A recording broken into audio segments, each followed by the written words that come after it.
Pourquoi le régime refuse-t-il à présent de négocier avec le Irak?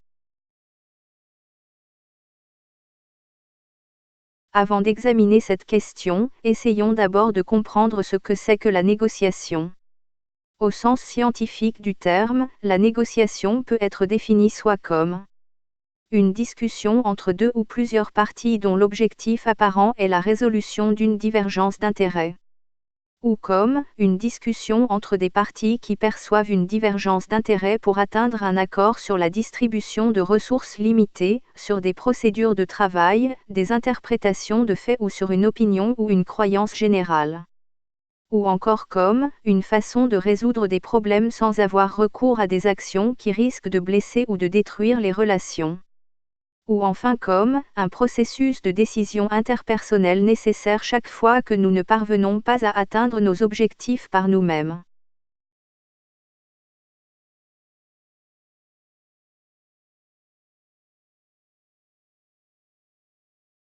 Dans toute situation de conflit, il y a une relation entre deux parties. Cette relation peut être soit de type indépendante, dépendante ou interdépendante. Dans une relation dite indépendante, les parties peuvent satisfaire toutes seules leurs besoins, il n'y a donc pas lieu de négocier.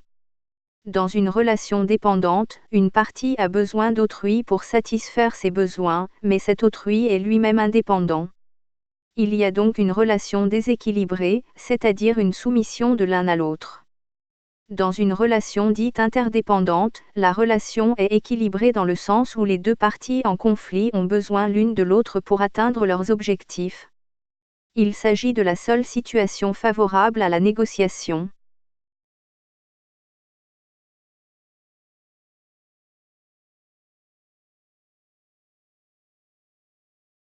Vous l'aurez bien compris. Pour toute négociation, il faut qu'il y ait une relation d'interdépendance entre les protagonistes.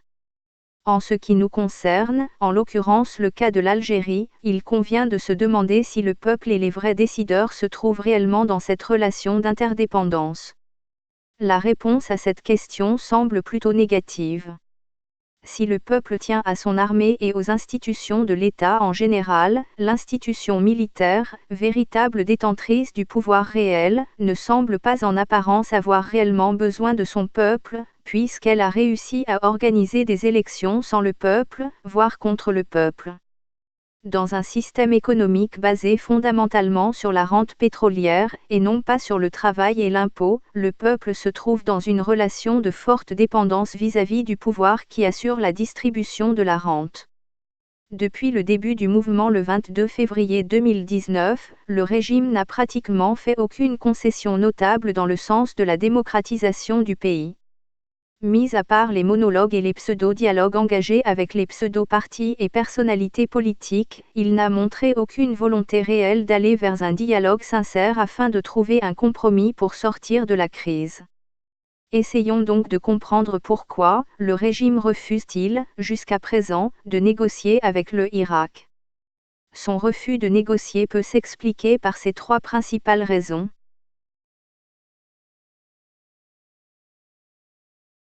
Premièrement, le régime refuse de négocier parce qu'il ne reconnaît pas des situations de négociation.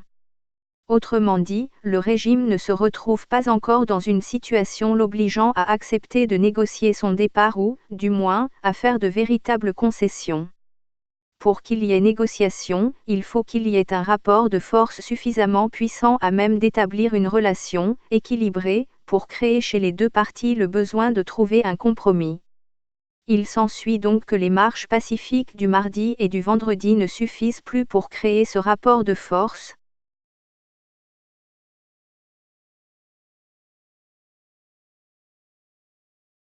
Deuxièmement, le régime refuse de négocier parce qu'il lui semble, à ses yeux, que la situation est non normative ou habituelle. Selon la logique des vrais décideurs, de même que l'enfant n'a pas à négocier l'autorité de ses parents, le peuple, méprisé et considéré comme inférieur, n'a pas à donner des ordres à ses maîtres de toujours. Pour eux, le peuple doit fidélité et loyauté à son armée et non le contraire. Troisièmement, le régime peut refuser de négocier lorsque le processus de négociation ne se trouve pas sous son contrôle. C'est notamment le cas avec le Irak qui exige une période de transition qui soit gérée par des personnalités indépendantes du système.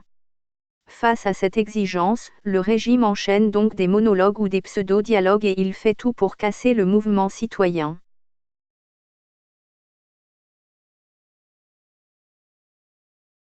Alors, comment peut-on amener ce régime à négocier son départ ?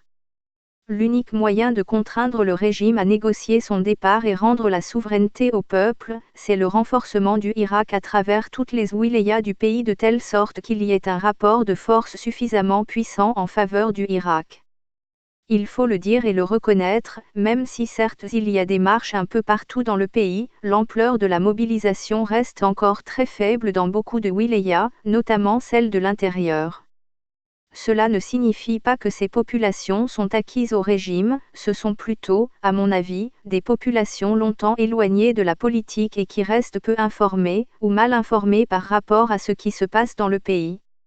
Une autre piste à creuser sérieusement, c'est l'organisation et la structuration du mouvement populaire ainsi que la création d'un parti politique qui va porter la voix du Irak, une sorte de PPA post-indépendance, parti du peuple algérien.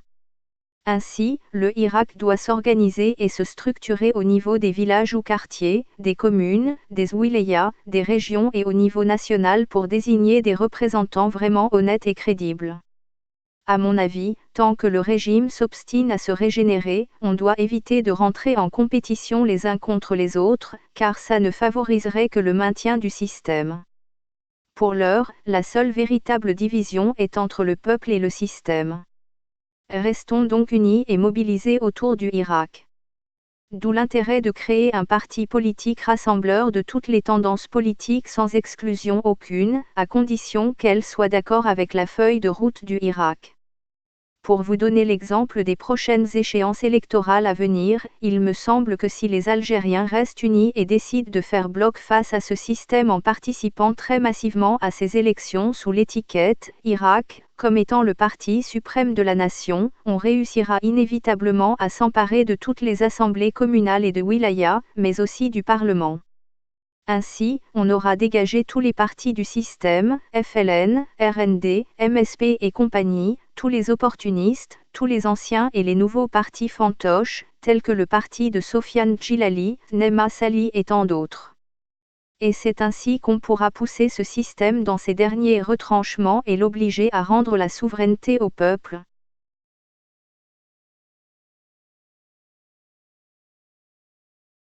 Je vous invite à enrichir ce sujet par vos commentaires et surtout n'hésitez pas à partager cette vidéo avec vos amis. Je vous dis à très bientôt.